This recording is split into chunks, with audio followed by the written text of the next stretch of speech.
All right. The interview is being conducted for the Veterans History Project for the Library of Congress. The veteran's name is Bill Berry. He was born on October 22nd, 1961. He served in the Army during the war in Afghanistan. He achieved the rank of captain.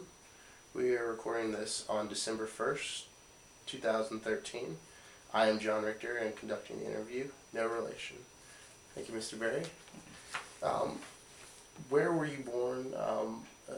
I guess where were you born, and were there any events in your childhood that kind of led you to the military, or did you have any family members that were in the military growing up? I was actually born in Charleston, South Carolina, but moved to York County almost immediately. Okay. Born at the end of October. I was in York County by Christmas. Okay. So I really didn't live in Charleston or anything. Really not anything in my childhood that spurred me toward the military. My dad was in World War II. My Uncle Bob was in World War II. So I mean, there were family members, but it wasn't really like a family tradition or any of those kind of things, even though I've had families, members, and served in the military. I got you. When did you first join the military? Joined when I was in college in 1983. Okay. Going into my junior year of college. So when I joined the South Carolina National Guard at that time.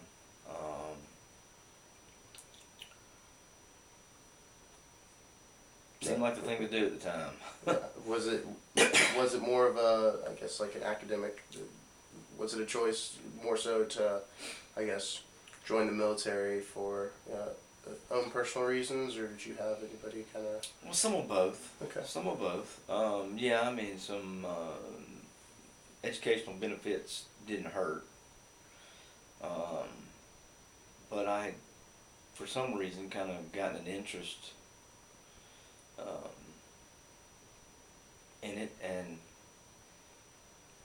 have you ever done anything because you looked at it and go, well, if I don't try it, I'll never know what it's like. yeah, it's kind of ended up one of those. And I mean, it's kind of like, I'd hate to get past the age they'd take me and then wonder what if. Oh, sure. And ended up, staying over 25 years. So. Now, when you first enlisted with the National Guard, did you immediately go to boot camp, or was there kind of a layoff period between? Well, I joined in February. I was in college. I went to the basic training in June, or actually May. It was like the Friday after exams. I left for basic training. Did that, and the next summer I went to several schools for additional training before I really got into doing any major work. How was your experience in basic training? Was it all you felt it was hyped up to be, or was it enjoyable, or was it? It was tough. I mean, it was tough. Long days, to cram a lot of stuff at you in a short amount of time.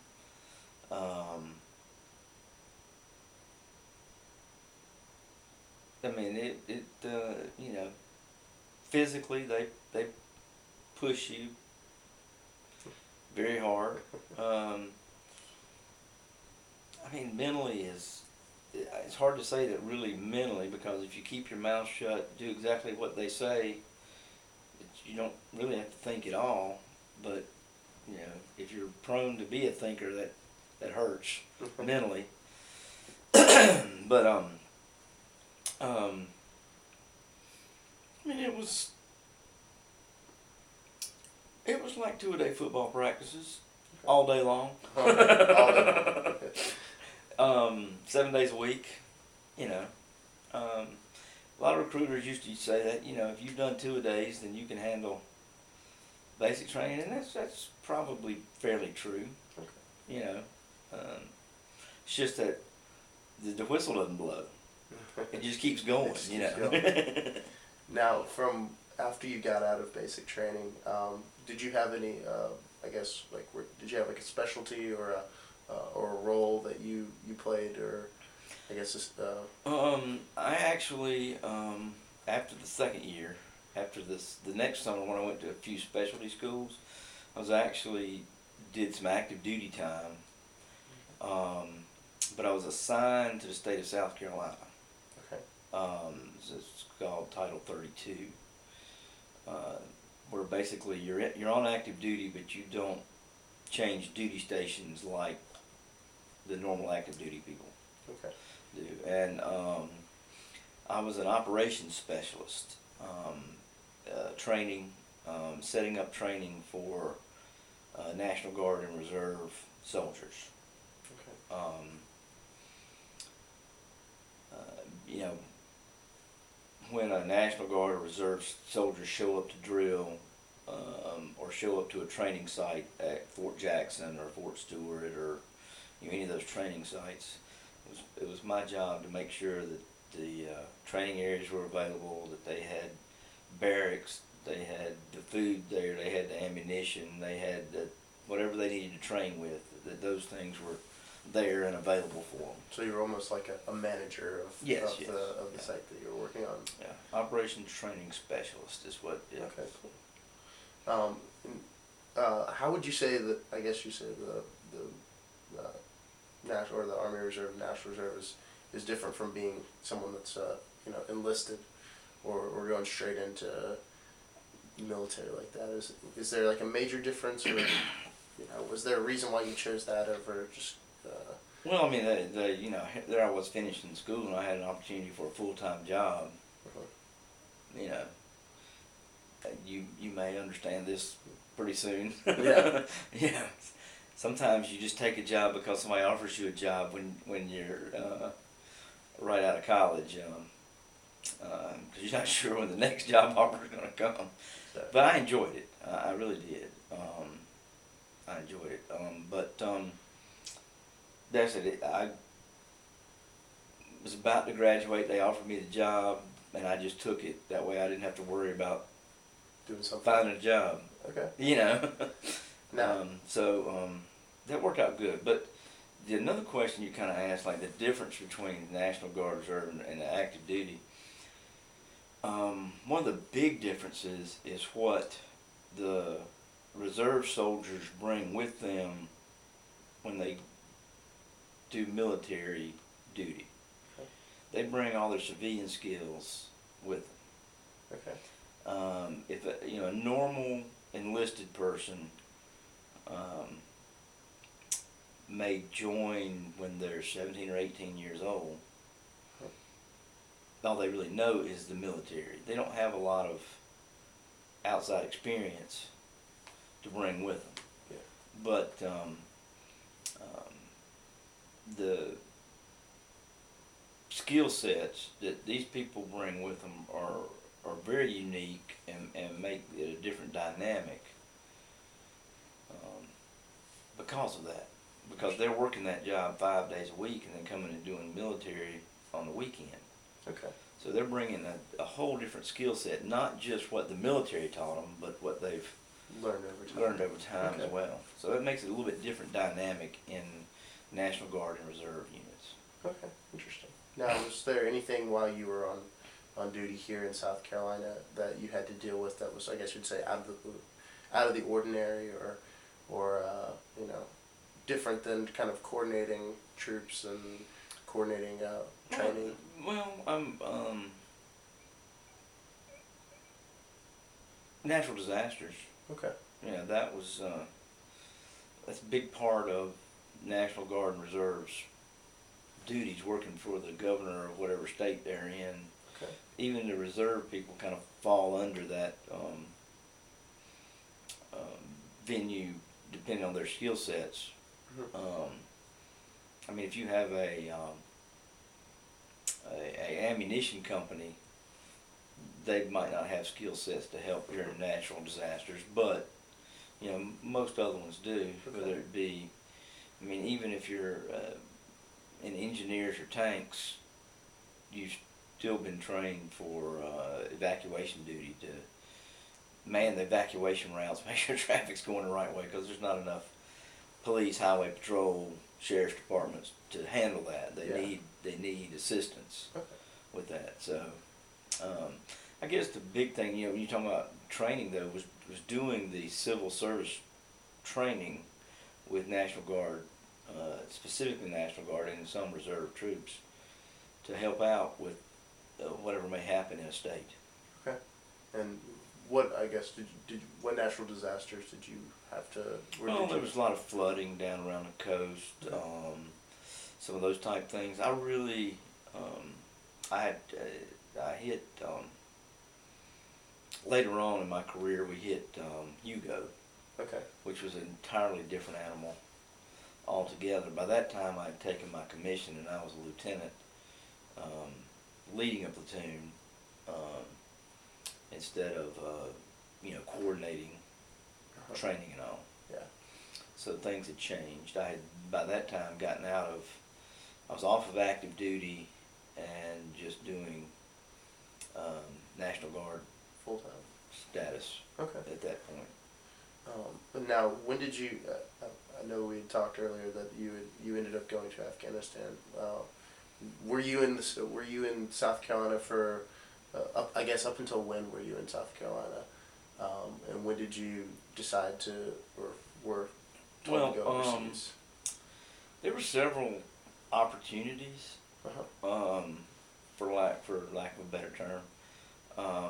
You know, there were requests to go to earlier things, but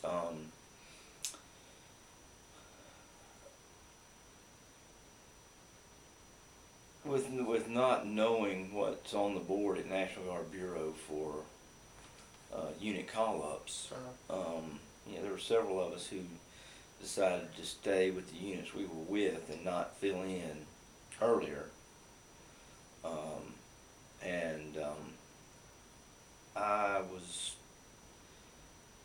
I was in Afghanistan in 07 and 08.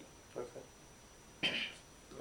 And was that did you make that decision? Was that a decision that was asked upon you, or is Yes. that one that Yes. you made yourself? Okay. Yes.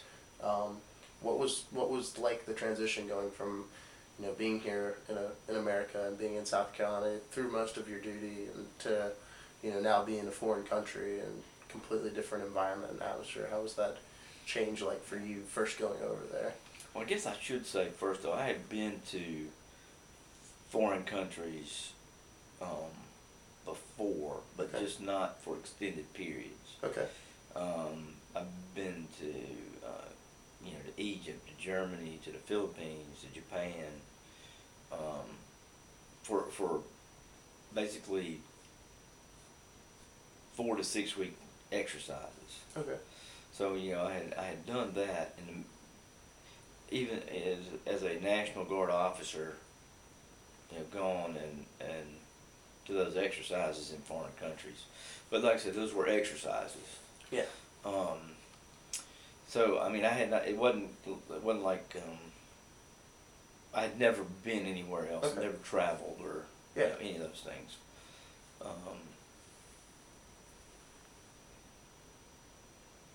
But we left South Carolina and went to Camp Shelby, Mississippi for training. And I mean, it was good training, but most of the trainers had come back from Iraq. Well, there's a big difference between Iraq and Afghanistan. So, you know, there was a lot of stuff that once we got to Afghanistan, we kind of had to figure out On your own. on your own. Okay. Because that wasn't really brought up in any of the training that we had in preparing, because I said those guys were trying to train us on what they had experienced, and it was a whole different ballgame. Two different things. Yeah, very much so. What was what was an average day like for you when you were over in Afghanistan? There is no such thing. Let's be plain and clear about that. I had several different positions. I finally settled in that I was an IED trainer. Really? That's really interesting. Yeah. And a lot of times to get to where we were going, I had a small team that I was in charge of. We flew, and a lot of the cargo planes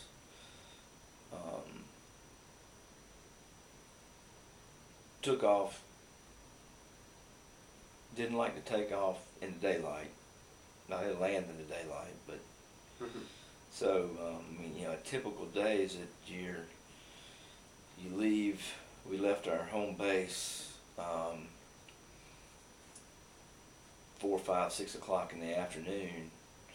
Went to where to the air base. Uh-huh.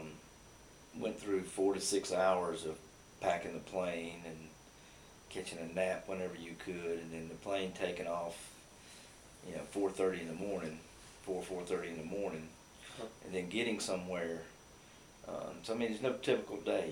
You catch a nap whenever you can. You grab a bite to eat whenever you can. There's no like, we got up at 6, we worked till 9. Yeah.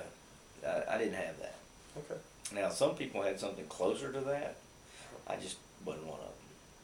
You said you were an IED specialist or an IED trainer. Did you have any hands-on experience yourself going out into the field and dealing with IEDs yourself?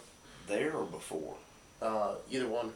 Well, I transitioned to, I was when I took my commission and became an officer, I was in a tank battalion, Uh-huh. M1 tanks, and during some of the downsizing of the 90s, I transitioned over to a combat engineer battalion. So as far as dealing with explosives and those type things, yes, I had experience. I mean, even today in the United States, combat engineer groups for training, one group will go arm mines, and then the next group will come in and disarm them for training, live mines. Oh, wow. So yes, I had dealt with them, but it was always in a more of a training controlled environment. Okay. But yes, I had dealt with explosives a great deal beforehand, and I'd done some neat projects around the state of South Carolina in that vein too. As on the National Guard side, we had gone and like helped clear blockages in the Pocatello swamp because the swamp was getting stagnant. Interesting. Yes. So go in and we had gone into some wildlife areas for help the state wildlife department blow what they call duck ponds, Uh-huh. where we would blow a thing about the size of this room, about 8 feet deep. Uh-huh.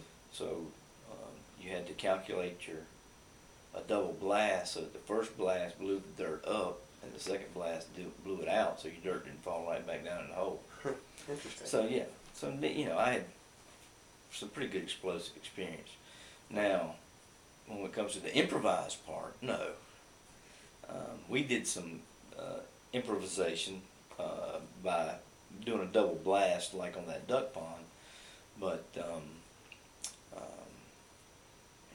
those cats over there, they know how to make bombs out of nothing. Yeah. So. And was it kind of a scary experience, kind of transitioning from working with explosives and mines and stuff that's more controlled to all of a sudden this is an explosive device designed to hurt you and to be used against you? Not so much that. I mean,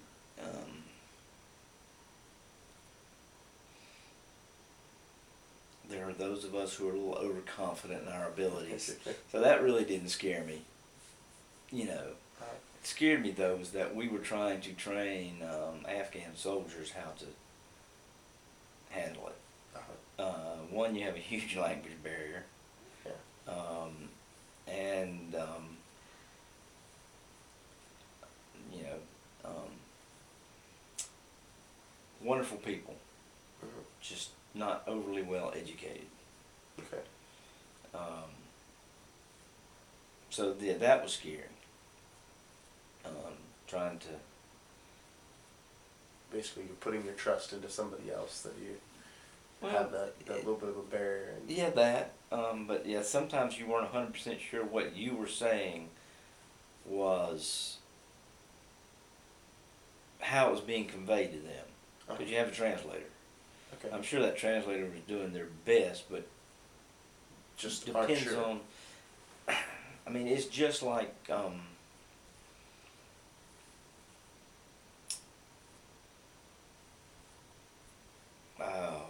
Boston, New Jersey, any of those people, or someone from the deep south. They don't always understand what each other says simply because of accents. Yeah. Okay. Well, yeah, you may have been speaking Pashto, but was it the right colloquialism of that Pashto? True. You know, so you're never 100% sure that what you were saying was getting 100% across I gotcha. to your audience. Okay. Were there any memories of yours, like over in Afghanistan, that really stick out, or something that was just like a really good memory, or anything that was just kind of, looking back was kind of scary, or you just missed a bullet or something like that? Oh yeah, my gunner got a Purple Heart for being hit. Oh wow. You know, but that it's scary, but at the same time it's funny because those guys would shoot at you 3 times, and that was all the ammunition they had. Then they'd start throwing rocks. You know, it's scary because you get shot at 3 times, but you know. Then all of a sudden it's just Yeah. a hail of rocks coming at you. You know, it's so you don't know whether to shoot back or laugh at them.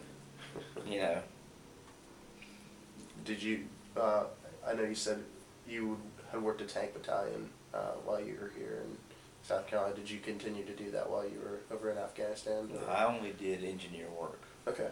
Over there. Did you just go with convoys, or? Well, we would. My team would fly. We did. Part of I was task force paladin trained.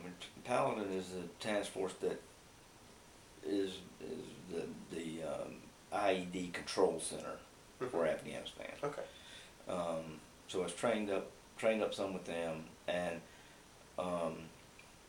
when a new group would come into Afghanistan, U.S. group specifically, we were also required to do the threat brief for IEDs and explosives.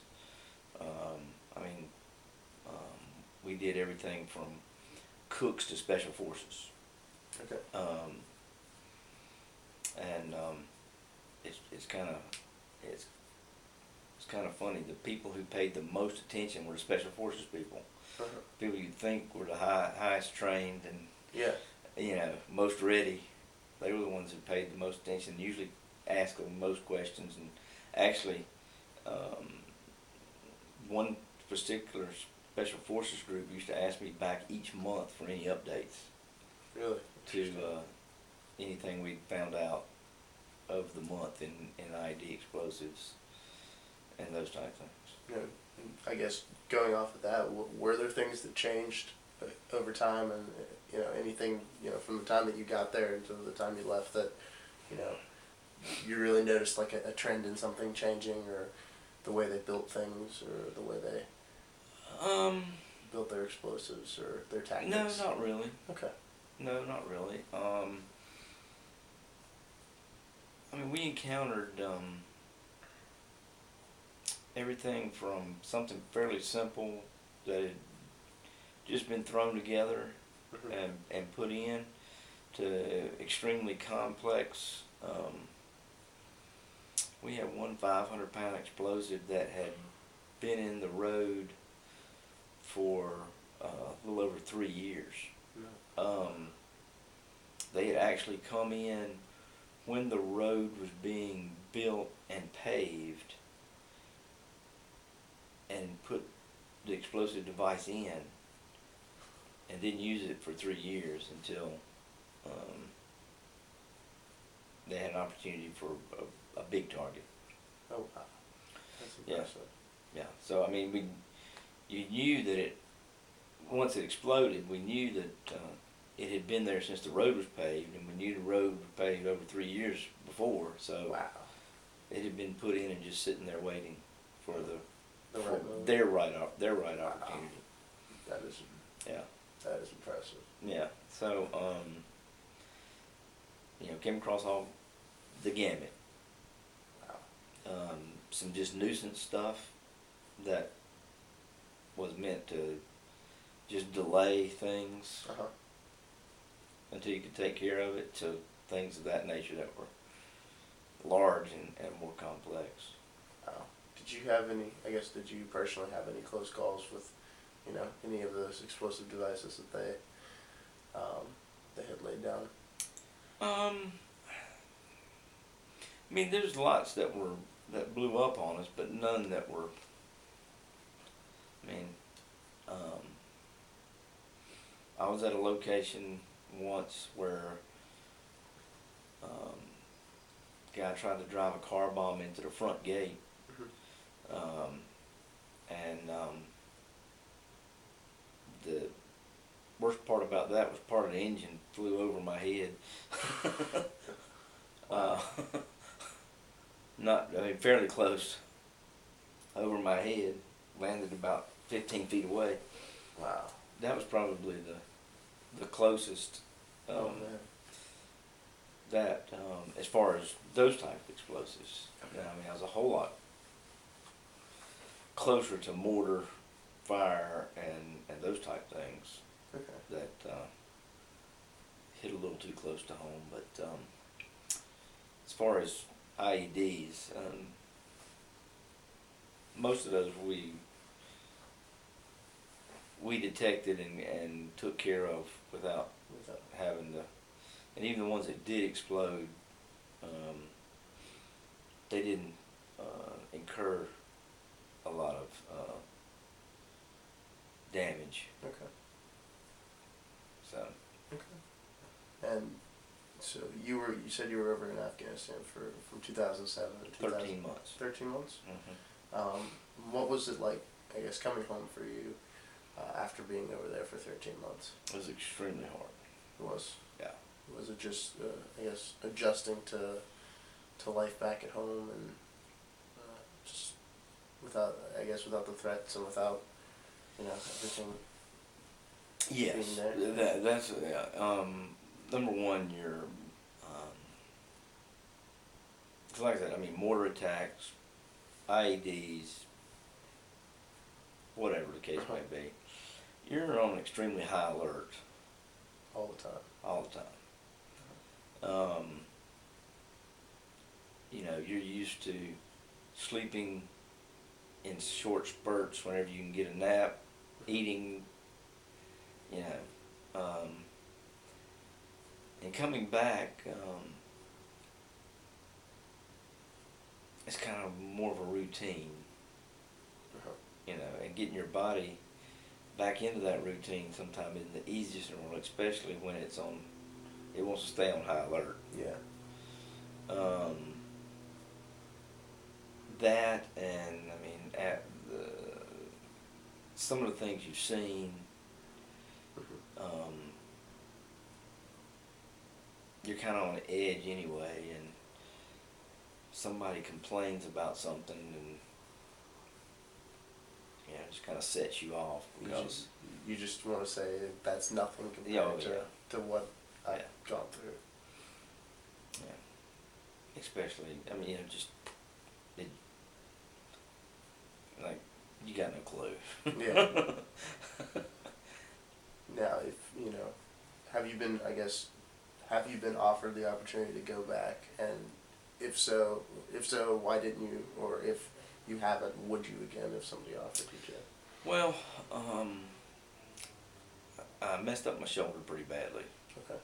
Had to have it rebuilt when I got back. Um, I had over 25 years of service. It's a good time to retire. Okay. But yes, I've had phone calls of, you know, we're going back. We could use you, Uh-huh. but mostly just for health reasons. I haven't. Okay. You know, I got one shoulder rebuilt because it was the worst, not because it was the only one. So, yeah, parts of the body aren't doing quite as well as they used to. I understand. And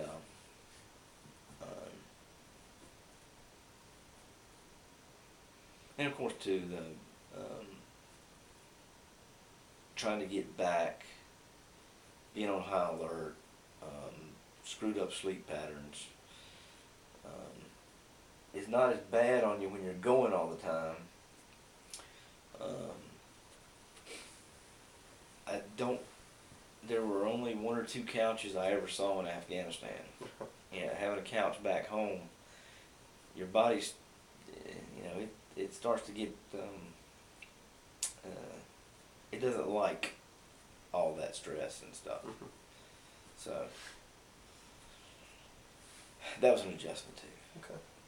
But yes, I have been asked to go back, and like I said, just for health reasons, I haven't I gotcha. Now, considered since it.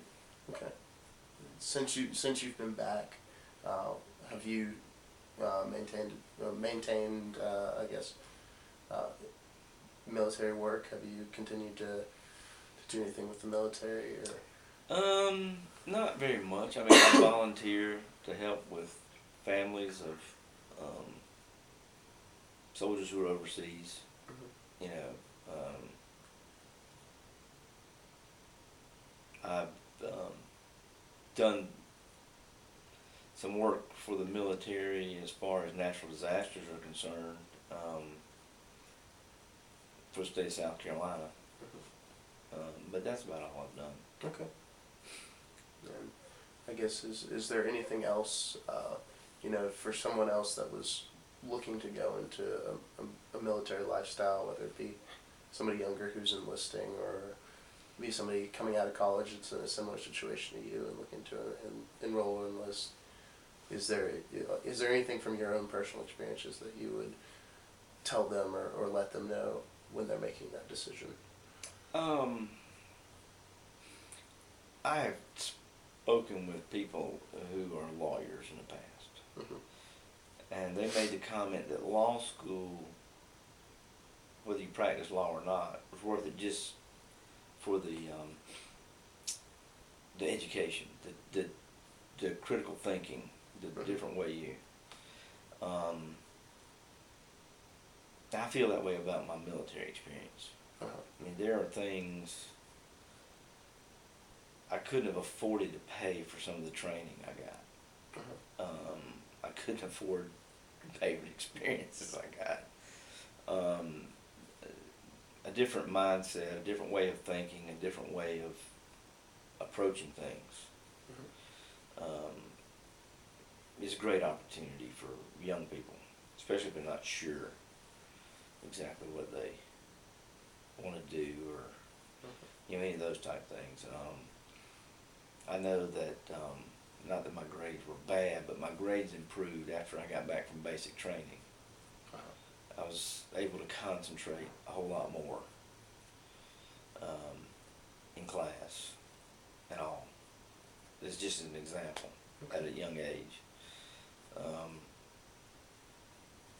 But yeah, I mean, it's an opportunity for people who just want to try a short period of time, or for people who looking at it for as a career. Either way. But it's a good education. Of course, it's just like anything else. If you apply yourself, you get even more out of it. Yeah. So one of those, sounds silly, but that's the truth. Whether it's the military or anything else in life, you know. Gotcha. But yeah, it's I got a lot from the military. Okay. Well, thank you very much, Mr. Ray, and thank You're you for your quite time. welcome. Not a problem. All right. So.